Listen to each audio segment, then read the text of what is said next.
তার হাতটা কাটিয়ে দেওয়া হবে, প্রকাশ্যে মাইকিং করা হবে। কোনো এমপি যদি এই কাজ করা হয়, ওর এলাকার সমস্ত এলাকায় মাইকিং করা হবে, ওই এমপির হাত কাটা হবে।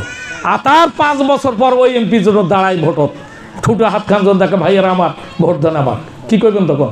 এটা সো কথা ঠিক কিনা? এই আইন যদি চালু হয়, কোন এমপি জনগণের পয়সা পকেটে ঢুকাবে না। তা কি জামাতের যে আইনটার কথা, জামাতের তো আইন নেই, এই আইনটা কার? আজকে মা বোনেরা কত নির্যাতিত নিপীড়িত। আজকে মন খারাপ করবেন না, পুরুষেরা কোরআন না পড়ার কারণে মেয়েদেরকে নির্যাতন করেন। কি নির্যাতন দেখেন। অল্প একটু কথা বলি, এই পুরুষটার জ্বর হয়েছে, ওই স্ত্রীর কাছ থেকে মাথা ঠাসি নিবে, পা ঠাসি নিবে, আবার ভাত রান্না করে নিবে। আর ওই স্ত্রীর জ্বর হইল, ওই চোখ রাঙ্গাবে, ভাত না হয়, ঢং মারাছিস, ভাত আন। মাথা ঠাসা পা ঠাসা তো দূরের কথা, কি হয় না এটা ভাই? এটা কি নারী নির্যাতন নয়? সে মানুষ নয়? আপনার জ্বর হলে মাথা ব্যথা শুরু হলো, জ্বর হলে গা ব্যথা শুরু হলো, আপনি আপনার স্ত্রীর কাছ থেকে গা ঠাসি নিলেন, পা ঠাসি নিলেন, মাথা ঠাসি নিলেন, আবার খাওয়াই দিল রান্নাবান্না করে। তার যখন জ্বর হলো, আপনি উল্টো দিকে হাল চালাই দিলেন। অনেকে মারেন, কি আল্লাহ নবী মারতে কি বলছেন? নিষেধ করছে। মারলেও একটা দাঁতন যেটা বেসোয়ার, এই পরিমাণ লাঠি নেবেন হাতত, ওটা লাঠি নাকি? এই পরিমাণ নেশাব। এক পাকে ধরলে আর এক পায়ে মারলেন, ডাং লাগাইলা। মেয়েরা দেখেন 10 মাস 10 দিন আমাদেরকে ধারণ করেছে। আপনিও পেটে ছিলেন, আমিও ছিলাম। কি কষ্টটা হয়েছে, মাদের সমস্ত রক্ত চুষে আমরা বাইরে হয়েছি পেট থেকে। কি কষ্ট শীতের সময়। মায়েরা যখন বাচ্চা পেশাব করে, ভালো জায়গায় রেখে পেশাবের জায়গায় মা শুয়ে থাকে। অথচ এই মাদের কোনো যে তাদের অধিকার, এই অধিকার আমরা দিতে চাই না। সবচেয়ে বড় কথা হলো মোহরানা বাকি, ডিমান্ড নগদ। এটা হালাল না হালাল বলেন দেখি? আল্লাহ নবী বলছে, কেউ মোহরানা বাকি রেখে যদি মৃত্যুবরণ করে, কাল কিয়ামতের মাঠে ওই পুরুষকে জানাকারের লাইনে দাঁড় করে তাকে জাহান্নামে নিক্ষেপ করা হবে। আমি প্রশ্ন করব না আপনাদের মধ্যে এখনো মোহরানা বাকি আছে অনেকের। মোহরানা কেন বাকি হবে? আল্লাহ নবী যে কয়টা বিয়ে করছে 11টা, একটার মোহরানা বাকি নেই। তা আপনি মোহরানা বাকি রাখলেন কেন? আল্লাহ নবী কোনোদিন তাদের কাছে ডিমান্ড নেন নাই, আপনি ডিমান্ড নিলেন কেন? মোটরসাইকেল নগদ, মোহরানা বাকি কেন? তাহলে ওই মেয়েটাকে শিক্ষা দিয়েছে, তাকে মানুষ করেছে, আবার তাকে বিদায় করেছে। যখন তার বাবা মারা গেল, এই জমির অংশের তার অধিকার আছে।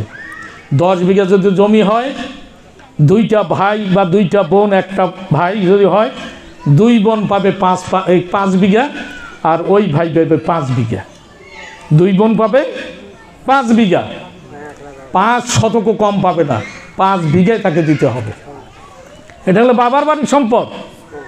আর ওই স্বামীর সম্পদের 2 আনার অংশীদার সে, কোনোটাই পায় না, বঞ্চিত। কি কয়? মেয়ে যখন বাবা অসুস্থ, মরণাপন্ন, ডাক দিয়েছে বেটি জামাই, বেটার ঘরক, সবাইকে নসিহত করছে, বলে বা বড় বাড়ির বিয়ে দিছো তোমার, কলিজের টুকরে বেটি, তোমরা বড় ঘর বিয়ে দিছো, জমি নেন নামাজ 5 কাঠা জমি নাও, দুধ ভাত খাইস। আল্লাহ নবী কি বলছে জানেন? এই আইনগুলো প্রতিষ্ঠা হবে।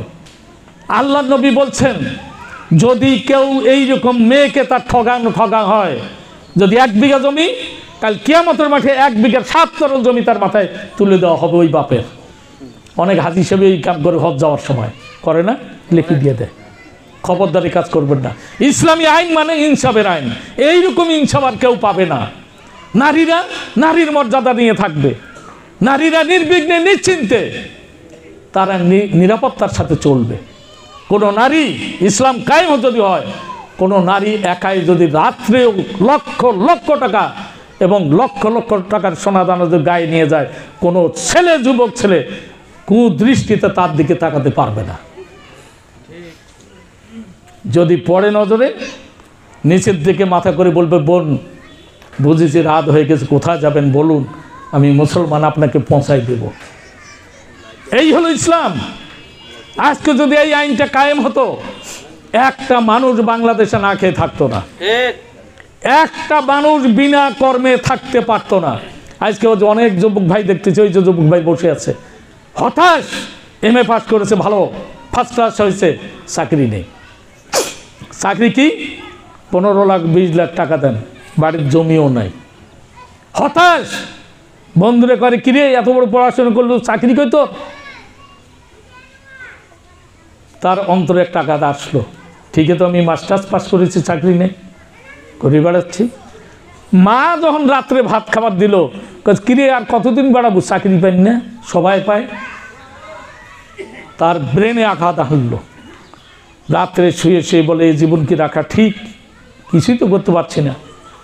রাত্রিবেলা একটা গরুর দড়ি নিয়ে যায় গাছে টাঙ্গিয়ে ফেলেছে, দুনিয়া থেকে চলে গেল। কেউ বিষ খেলো না, হলে তার যুবক ভাইরা যারা আছে বলছে এই অত চিন্তা করি না, গাঁজা খা, সব ঠান্ডা হয়ে যাবে।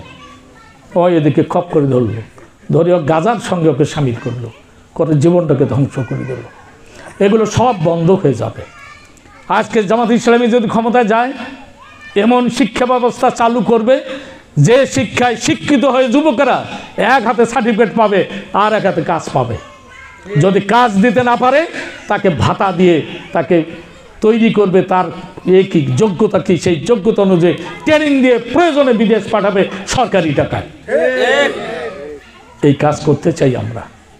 আপনারা যদি সুযোগ দেন, আর যদি এখানে জামাত ইসলামী ক্ষমতায় যায়, ইনশাআল্লাহ ইনশাআল্লাহ হিন্দু মুসলমান খ্রিস্টান কোনো মানুষ তাদেরকে অপদস্থ হতে হবে না। তার যতটুকু সম্মান, সেই সম্মানটুকু সে পাবে। তার যতটুকু অধিকার, সেই অধিকার সামান্যতম খর্ব করা হবে না ইনশাআল্লাহ। সে ঘুষ খাবে না। আমি 10 বছর উপজেলা চেয়ারম্যান করছি আওয়ামী লীগের সময়।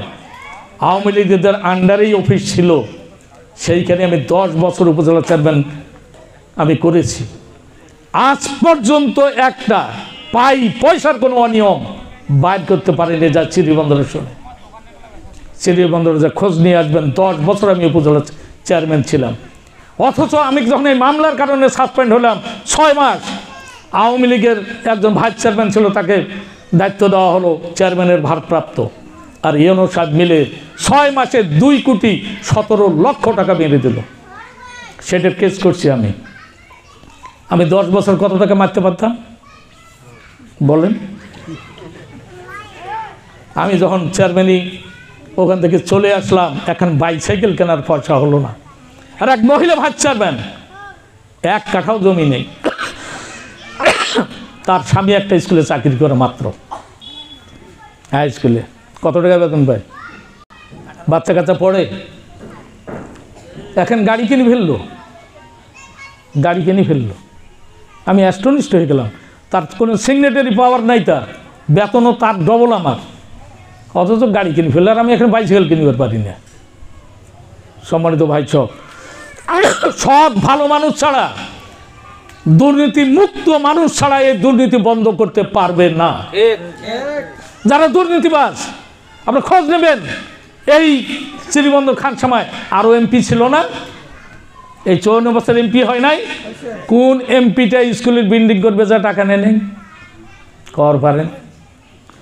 কোন টিচারদের এমপিভুক্ত করার জন্য টাকা নেই? কর পারেন? কোন ছেলেকে চাকরি দেওয়ার নাম করে লক্ষ লক্ষ টাকা নেই? কোনখানে টাকা নেই বলেন? এইরকম এমপি পাইছিলেন? টাকা নেয় নাই এইরকম এমপি?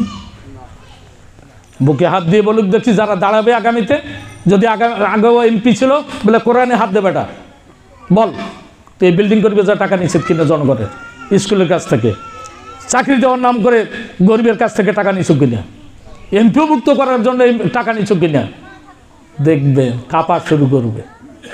কথা বুঝলেন? কেন কাঁপবে? ওগুলো সে করছে। কোনো এমপি বুকে হাত দিয়ে বলতে পারবে না, কারণ ওই শিক্ষা তাদের নাই। মুখে কথা বলবে ইসলামের একটুকু অনুসরণ তাদের মধ্যে নেই। সম্মানিত ভাই, আমার ভাই বোনেরা, বিশেষ করে বোনেরা, হিন্দু বোনেরা, মুসলমান বোনেরা, যারা হিন্দু ভাই